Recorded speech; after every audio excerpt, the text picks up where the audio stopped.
DC Power, a celebration. Obviously, this is the special put out for Black History Month. So it's largely, obviously, black creators writing black characters.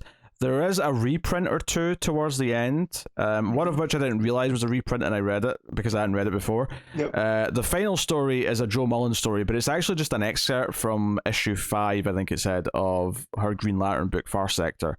So I didn't read that one because we literally did it back when it came out. So, so you know, it's hard to complain too much because it's still like 70 pages in your stuff, but worth mentioning there is a little bit of a reprint thing going on at the end. So yeah, we'll get into it. First story. After a pretty, there's a nice foreword actually by John Ridley. I don't know if you read that. Yeah, and it's anytime someone starts questioning about them adding superheroes for representation, I'm just gonna point them to this, because the way that Ridley explains it with, growing up he loved Superman and Batman, but they didn't look like him. And then they started to get heroes that looked like him, and it meant the world to him. And then it brings around to the point where he gets to write these characters now, and then he gets excited to show his son, these new characters. And his son's kind of like, yeah, but like, where's the one that looks like me? And it's just this thing that, you just got to keep trying harder. And, representation is about people, finding themselves in the characters as much it is just putting the characters out there and making them relatable, as if, Ridley had related to Superman and Batman as he was growing up. So anytime someone starts complaining about that, just be like, hey, John Ridley wrote this really nice thing. Maybe you should read it. Maybe get some, what's the word I'm looking for? Not context, but perspective on this, but it doesn't help that John really does have a way with words. I mean, the man's been nominated for a bunch of awards when it comes to writing. So, not surprised. So first up, we got an Amazing Man story written by Evan Narcissus and art by Daryl Banks. So this is from Squadron? No, All-Star Squadron. All-Star Squadron. Yeah. Now, Pete, if you had a guess about me, did I go on a deep dive on Amazing Man? Of course you did. You looked up a bunch of history on this character. 100%. So once we get through talking about this, I will talk about almost that Amazing Man is this lost character in time. And I feel like a lot of these DC characters that popped up around right after World War II were much bigger deals, and for whatever reason, kind of got lost to time. But I think this is maybe my favorite story in the whole book, and I think part of that is because it had to sort of set up. Maybe it's because I don't know the character that well, so it was actually quite interesting learning who he was and what he was about. But also, I really like the art in this story. It feels very I don't know. It feels of the era, but not from the era. Right? Honestly, it looks a little bit like I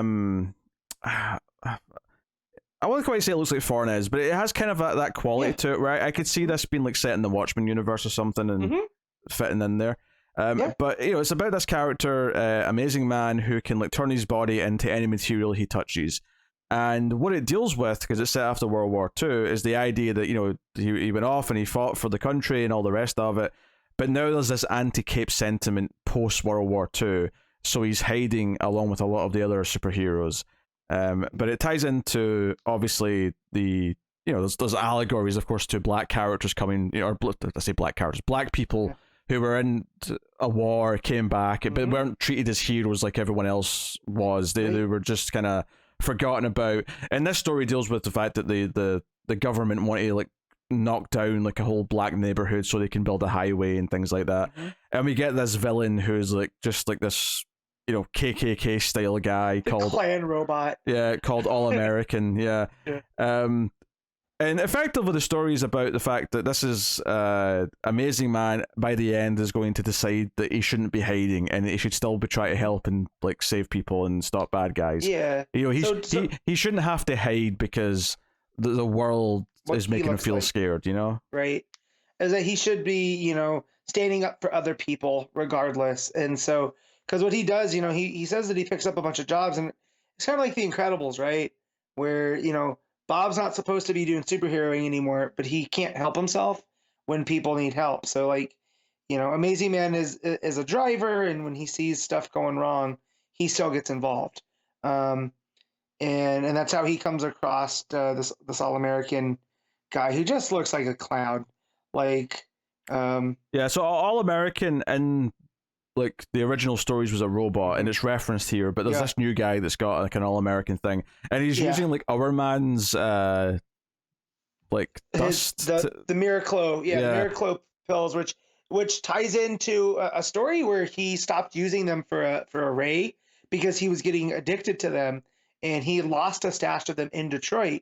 And this guy came across them, and so Amazing Man. I also like that because he can absorb whatever he touches, he takes on those properties. So think like Colossus becomes steel, the organic steel. Well, Amazing Man can do that with bricks if he's touching bricks, or he keeps a brass key, right, which is close to his skin tone enough that he won't stand out. That's his stealth tactic, is that maybe people won't notice that I've turned into metal if it's similar to my skin color. Yeah, so he keeps this brass key with him, and he transforms and fights this guy, and it was all just this really good post World War II story that also puts American history at the forefront, because like Pete was talking about, there's all these stories that these guys went and fought a war, and then when they come back, they get treated like like they're not equal, and they were just as equal on the battlefield, so which also ties into stuff that Tom King's talking about in the Gotham City Year One story, right?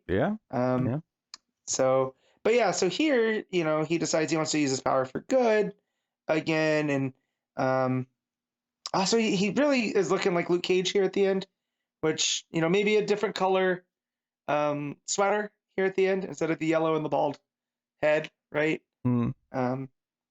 But so this led me on a deep dive of the character, and I'm like, how come we don't hear about Amazing Man more, right? When we get brought up on all these World War II heroes, and going through these articles in the comics in the 70s, they had treated Amazing Man as one of the like people that spoke up for Black rights. In the DC universe, Amazing Man is only behind Martin Luther King Jr. and Malcolm X. So he is a big deal in universe continuity as being this guy that stood up for rights. And I think whatever writers are writing right now, start incorporating this stuff back in there, because I like that. I like when the DC universe has this alternate history, that's similar to ours but just a little bit different. And having a character like this that, came back from the war, and even though the society doesn't like him, he's still going to stand up for it, because he knows in his heart what's right, and he's going to stand up for people like him. He has to keep fighting no matter what. That's kind of the and lesson. So just this again made me and I already like the World War II heroes. There's a pulpiness to them, but throwing them in the real world scenarios here and having him fight I know he's not a robot, but the Clan robot did really crack me up, because it was a robot that was wearing a hood, but yeah, and just seeing him up there with the rest of the All-Star Squadron with Liberty Bell and the original Jesse Quick, and those characters shouldn't be forgotten. I shouldn't be having to do a deep dive right after I read this. He should be up there, like when we talk about the original Mr. Terrific, right, and the fair play whole thing, we should be talking about Amazing Man in there too. So, and I'm glad this story showcases him as much as it does. Yeah, no, that was probably my favorite of the book, just because I got learned about a new character, and it was probably one of the more well-rounded stories in that it told a story. Like there was a clear beginning, middle, and end, where it was like, okay, he's hiding, but he's going to ultimately decide to come out because he should. It felt like there was a nice arc in the story, so it felt really full-formed, which is really nice. Next up was a Black Lightning story, written by Lamont McGee and art by Crisscross. So this is Jefferson's at a meeting where they're talking about metahumans, and they want to segregate the metahuman kids because they're prone to violence, as the one guy puts it. And obviously the allegory here is quite straightforward. This is talking about the separation of kids, and the story's called Separate but Equal. And Jeff says, that's always bullshit. That's never true. So But while this is happening, the school is attacked by what appears to be some metahumans, although the twist later on is that it's actually regular people with technology who don't like metahumans, who are trying to pin it on metahumans so that everyone thinks they're dangerous. But obviously Black Lightning suits up and goes out and fights them, and eventually his daughters show up as well and help out, so this ends up being like the whole trio of them. So we get Jen and Anissa there as well. And that's pretty much it. You know, they win. And it's also it also opens on the Edmund Pettus Bridge, which was this key event with Martin Luther King, where he led a march across the bridge. And in fact, that's what the movie Selma really focuses on, because it also opens with Selma, Alabama, and this whole idea of separate is never equal, right? That you can, by the fact that you're separating them means that you're saying that, you know, some people are worth more than others. And it uses here the Xavier. Well, you know, with Xavier is he wants to, you know. I was just cracking a joke. Yeah, but with the whole separate and equal thing with Black Lightning too, is the man's an educator, right? And here in the United States, one of the court cases we learn about in school is, you know, the Plessy versus Ferguson and Brown versus Board of Education, which established separate but equal. And then one of them established that separate is never equal. So just the fact, too, that you have this educator using this and speaking up for other people. I mean, I think in general, Black Lightning's is most interesting when they use the fact that he's a teacher, because it's a really unique profession for the alter ego of a superhero. Yeah. It's always more interesting when they use that as part of his character. For sure. So, also, I forgot that his one daughter's name is also Lightning. So you have Black Lightning, Lightning, and Thunder. And I feel like we need to get her a different name. No, it doesn't work when you say it like that. If you say Thunder and Lightning as a pair, it's quite easy and it works. It does, but it's also Black Lightning and Thunder, which is why that daughter was given that name. But then the other one now it's Lightning. You know, I don't know. Just let's get her a good name. It's Black Lightning and Thunder and Lightning. That's that's how you say it. Yeah. It's easy. It works. But what happens when Thunder's not there because she's back in college and it's just Black Lightning and Lightning? Lightning squared. There you go. Let's kill it. Yeah. So, yeah. I mean, this one's enjoyable enough. I like what it's hitting that story wise. It does. I mean, once it becomes the action scene, though, it is just kind of a typical short story with the action. Yeah. But I do think the start of it is really good, and kind of the overall point of it's solid. Well, and I like some of the images that Chris Cross does here with them. So like you have this during the fight scene, you know, when we see Thunder and her whole thing is she can grow her mass and hit hard. You get her, you know, breaking stuff and teaming with her dad and sister, and it looks very dynamic in places. But in other stuff, it looks very posed, and it seems to be lacking that energy, you know. But overall, I think the art's fine. Yeah, I didn't like it as much as the first story art-wise. No. It's definitely a very clean art style. But, yeah. So, next story is Nubia, Queen of the Amazons and Bumblebee, which is called The Queen, the Bee, and the Symphony. So this is written by Stephanie Williams with art by Aletha Martinez. So this is weird. So this is, you know, Bumblebee as in the Titan Bumblebee. Yeah. And her... Also, they're leaving her husband out, who's Boy Blue, who's also a superhero. Yeah, who's also featured. Yes, you know. Well, yeah. Well, her husband is putting on like a symphony that he's written, because obviously that's a big part of his characters, his music. Yep. And they've invited Nubia to come see it. So the actual story of this, for the most part, is the two girls spending time together, and like Nubia trying on some like quote unquote man's dresses, and what I mean by that is dresses made in the man-made world, which she's very impressed by. So they're basically just having a girls' day, and then Mala and the Brain show up to ruin it because they try to kidnap the symphony so that the Brain can get a special like private performance. Yeah, it was. So I love this dynamic of the monster, Mala and the Brain, but the fact that it was so Brain can hear the thing, it was like there was this bittersweetness to it. That I enjoyed. So, I will say on the art here, if you would have told me this is Lupacino, I wouldn't have second guessed. It's very similar to her style. Very clean lines, especially with the ink and the coloring. I'm sure that goes a long way to similar. But yeah, I think the art was pretty good.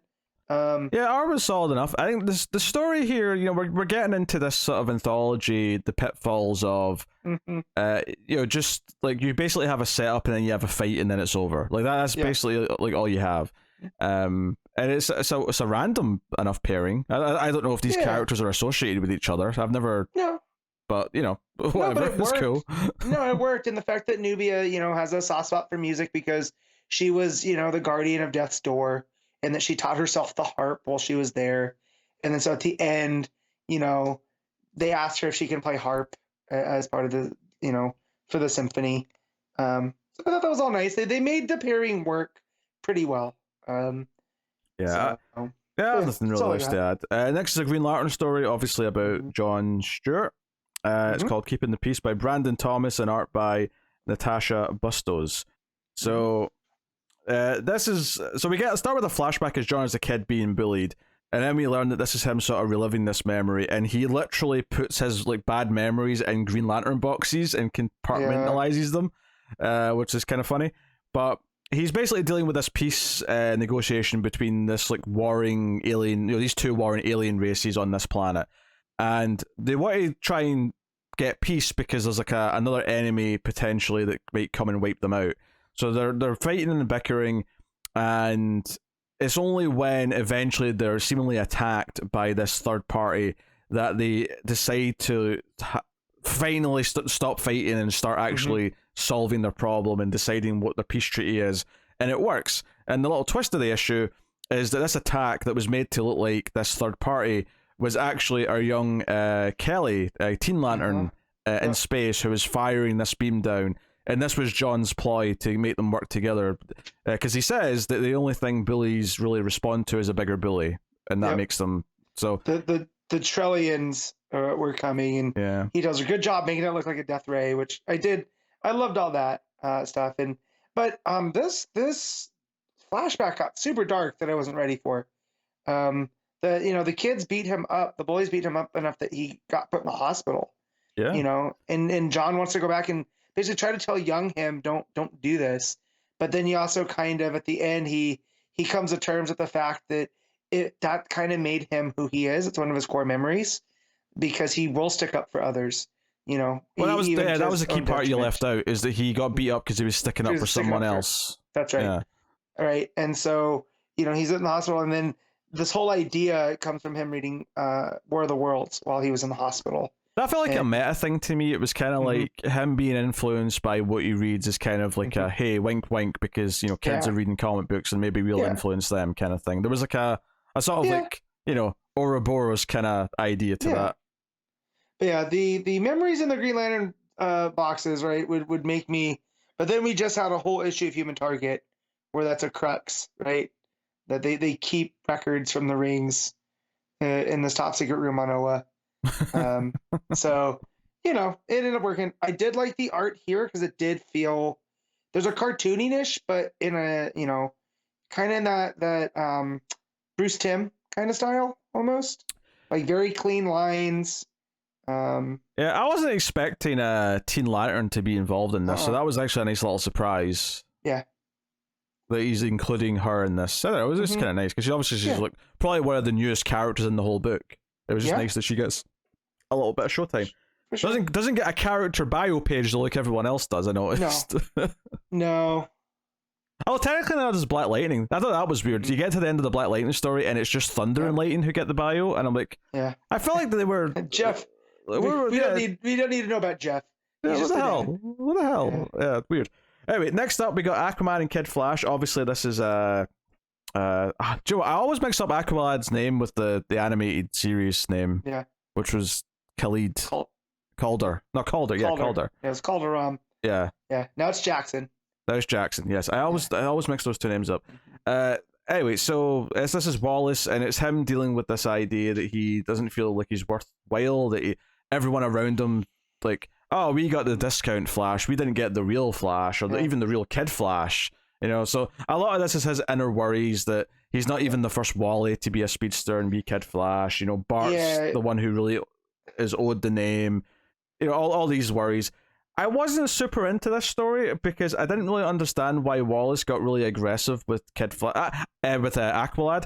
I genuinely thought that he was affected by something, and we were going to find out by the end that he was like made angry by some mystical thing or whatever. Yeah, no, and it wasn't. It was he got put in such a bad headspace that he decided he was going to try to fight his friend. Which, granted, I've been there, right, in real life, but I don't know if I want to read that in a comic, right? So I liked all the discount Flash stuff because I mean, sometimes Wallace feels like the leftover Flash, and I feel like there's been enough stories now that he has proved himself, at least to me as a Flash fan, that I like having him around. Like him and Wally's dynamic recently, where Wally insists on calling him Ace, even though he doesn't want to be called that. You know, it adds to their whole thing. But once he shows up and he gets mad at Jackson for leaving the Titans, even though everybody left the Titans. I don't know. There was just it felt really forced that he got angry and started fighting Jackson. So that just kind of made me not really get into the story at all. Yeah, if he was under Thinker's, thing, like he wasn't seeing things properly, right? He's just leaning into his anger and whatever. But they don't go out of their way to tell us that at all. Right? No, I mean, they revealed that Thinker's there and he was the villain entity that was acting suspicious, and obviously they take him on at the end.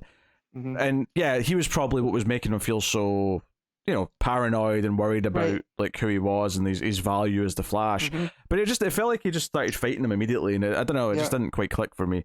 No. But so anyway, that's that. This is the I don't think I said the creators on this one, did I? No. This one is Dorado Quick and Jordan Clark writing with Clayton Henry on art. I will say I usually don't like Clayton Henry's art. I do think his forehead problem wasn't that prevalent here, so that's a plus. Because he's covering Jackson's up with all the hair, so we don't get distracted by the 5-head here. And Wallace's mask kind of covers that part. Maybe that's why we don't have the forehead problem. But no, the art's not the problem in this one. Like I like all of that because the fight scene is even though I don't like the fight scene, it looks good. Like he uses the kinetic energy of Flash with Aqualad really well, and in the scene where Aqualad hits him with the bioelectricity, kind of to snap him out of it, looks really good. So, but yeah. I think I get what it was going for. I get that it's going for Thinker influences him and makes him paranoid and thinks that he's not worth anything, and that makes him fight Aqualad. But I feel like it's so rushed, and I don't think there's enough time to really establish that enough to make it work. It's the rush aspect too, because you also got to remember his dad was a Reverse Flash too, so there's also that little part in there. And I wish they would have spent more time on him and Jackson bonding over the fact that their dads are both these big time supervillains. Well, not so much that version of Reverse Flash, but Jackson's dad's Black Manta.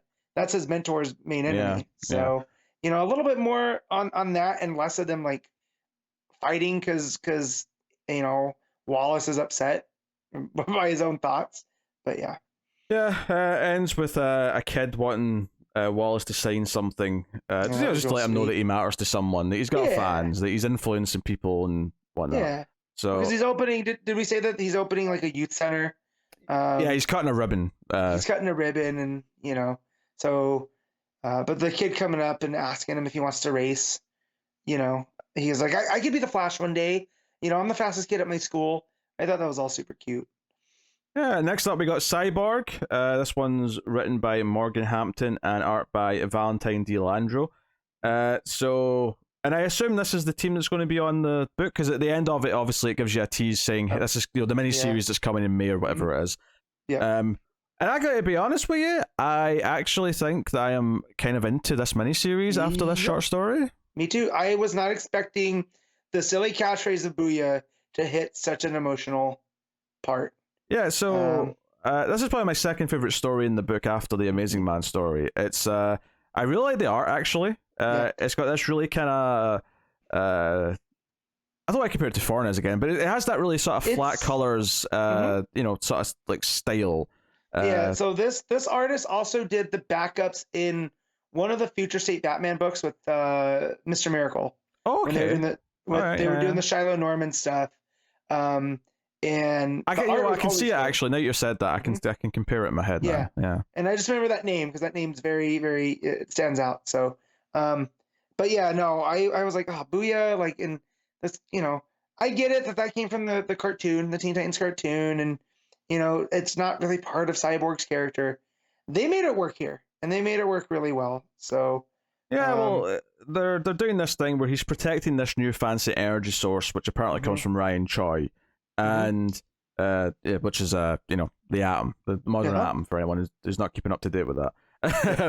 So this is him protecting that. He's talking to the two security guards that he's in the van with. There's some kids playing baseball or whatever outside, and it sets up this idea that it's the anniversary of his mother's death, which obviously is a big part of his origin because she died in the lab with him when he became Cyborg. Right. And he's like watching, like in his like eyepiece, he's watching like their favorite sitcom, which they watch together. And so it's okay, this is setting up some of his backstory and some of like his more emotional connection to it. And then Livewire shows up to try and steal this energy source because it's like she's got this hunger for energy and this might sustain her forever kind of thing. So Cyborg tries to get away with it and runs.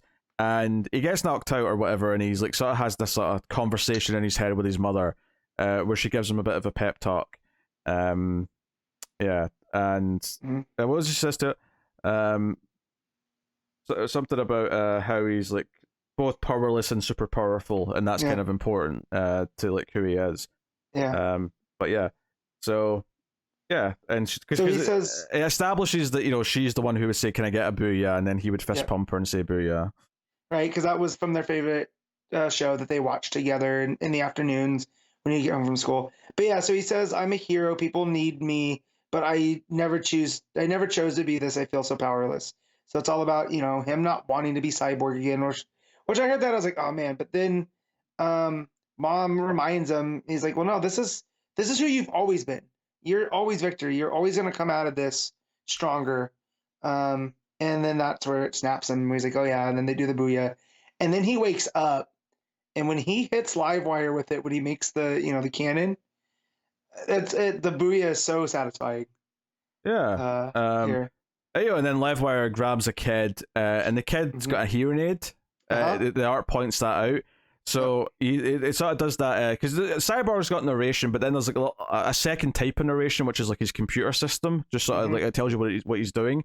And it says that he's scanning the ASL database, and he signs to the kid who's got the hearing aid to throw him his baseball bat, which he does, and then that's what helps him save the day. And gets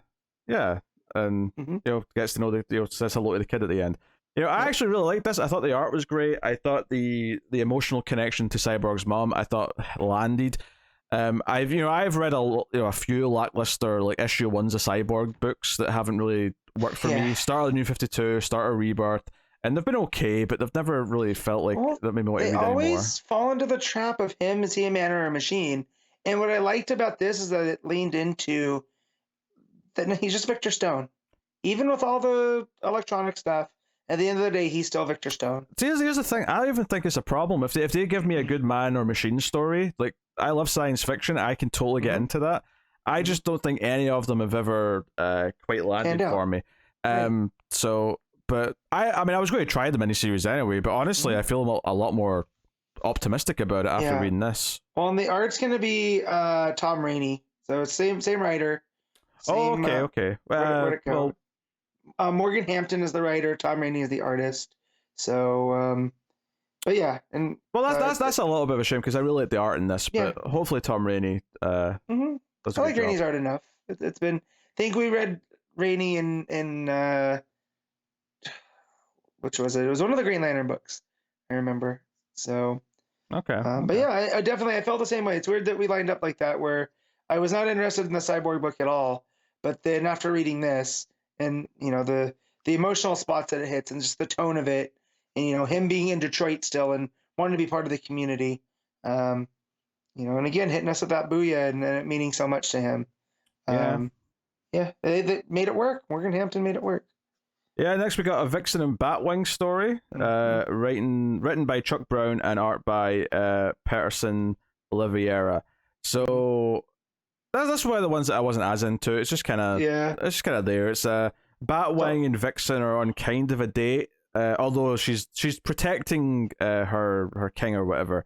A king of one of their that she's friends with. Yeah, but they're kind of on a date. They're flirting a little bit. Bad guys show up. They use their powers and fight. Black Manta being the main bad guy. But it's mostly just a bit of fighting, and then at the end, they kiss, and she flies him up out of the sky with her powers and kisses him. That's really all it is. I don't have a whole lot to say about it. No. I mean, I guess this was established. I wasn't reading Batwing back when it was a book, so I don't know if this Batwing Vixen relationship was something that was already like it didn't feel forced, but I also didn't want to read it. You know what I mean? Like I don't. Oh yeah, I have no problem with it. Like the relationship's fine, whatever. If you want to put them together, put them together. But I just didn't really care that much about the story. No, yeah, me too. It was Black Man is defeated, but says, as long as I'm around, the contract's still open, and I'm coming back. And I was like, all right, well. And I get why you want to put Black Manta in one of these stories, because he's obviously also another prominent black character in DC. Right. Maybe in the Aqualad story would be a good place for him. Yeah. But that was more of a Kid Flash story guest star in Aqualad though. So I don't know. But it was fine. There's nothing. This definitely felt like an annual story, or like this also could have been in the romance one. It felt like just a short story, an anthology book for better and mostly for worse. Yeah. And then next up. So that's the last of the news stories, actually. But I did read the next one because I hadn't read it before. Yep. So this is from Batman Black and White, issue 3 from 2021. This is a John Ridley Batman story with art by Oliver Coipel, and this is the Cavalry. So this is obviously Jace, Batman, and he's basically tied up in chains, and he's been beat up by these like white supremacist villains, and they're basically saying, "You're not the real Bat." They're basically getting like oddly, weirdly, like protective. You're taking Batman's job, even though these are bad guys who Batman will beat the shit out of the first chance he gets. It's like, why are you taking ownership over Batman? Well, because all they care about is his race. They don't care that he's, Batman's not black to them. So therefore, I mean, no, like absolutely, I get the point, and I just there's like a weird absurdity to the logic of them. I just, and it's very realistic. I'm not critiquing the book here for getting something wrong. I'm saying that I believe this to be the case if you apply it to real world context. I'm just saying that I don't understand. So you're telling us that you think that white supremacists aren't the brightest bulbs? Yeah, I'm going to say something controversial. I'm going to say something controversial, Matt. I think white supremacists might be bad uns. I'm just going to throw it out there. Yeah, and I'm with you. I don't know what that word. I've never heard you say that word. What, bad uns? Yeah, is that a Scottish slang thing? It's actually more of an English term. It just means bad ones. Okay. If they're a bad un, they're a bad one. Gotcha. I don't know if you call them like bollocks or whatever. But. Bollocks is a different word. Bollocks is testicles. Yes. What are you talking about? Yes, I know. But you could say that they're bollocks too, because But yeah, there's nothing I like more in media than a dumb white supremacist, because it points out how stupid their philosophy is. And so here, the fact that they get so upset over Batman being not a white guy. There's a weird like satirical irony to it. Yeah. It's like, but Batman will beat the shit out of you anyway. Why does it? Why does it matter? Right. Yep. So, but also like they're called the Igloo Boys, which again, if you pay any attention to that whole vibe, which I do over here, because it affects us more. There's a group called the Boogaloo Boys, and there's a whole reason they call them there. But the fact that Ridley takes the piss out of them here, by yeah, it really annoys me that supremacists have tried to like. Now Electric Boogaloo, which people usually just say is a joke because it's the worst movie sequel title ever, has been taken by supremacists and now has this hidden meaning from them. Yeah, because that comes from the idea that there's going to be a second Civil War, and the joke is it's Civil War II Electric Boogaloo, which led to them calling themselves Boogaloo Boys, or they were calling it the Big Luau, hence why they were wearing Hawaiian shirts in this. So again, Stephen Ridley is someone that is, or John Ridley is super. Stephen Ridley was a football player, not to be confused with this writer.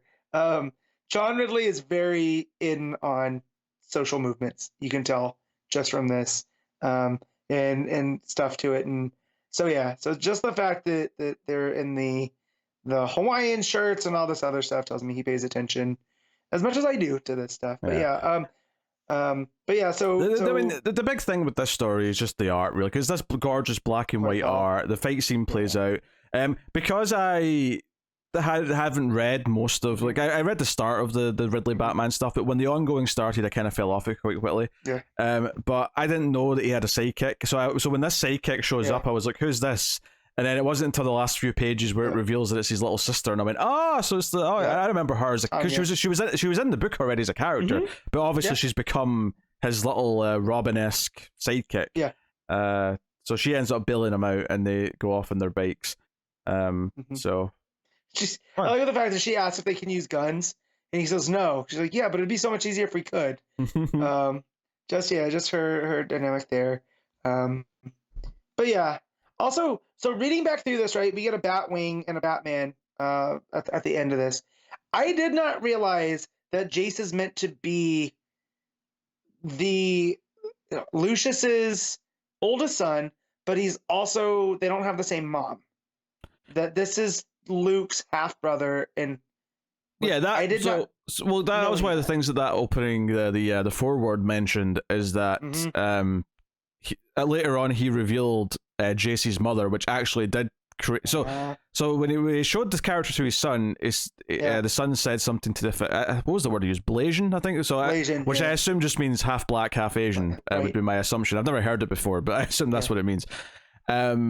So apparently that's what Jay says now. Now that it's been revealed that his mother presumably is of Asian descent. That was all. I just thought I was missing something. I was missing a different a reaction to that, because I did read that. I remember reading that in the foreword, but I thought that was just a conversation he had with his son, that there was no Blasian superheroes. So clearly at some point he's revealed that JC's mother is whoever. Gotcha. So I enjoyed this story for the art. It was it was really pretty. If nothing else, the characters bounced off. They had that brother-sister dynamic going quite well. So it was solid.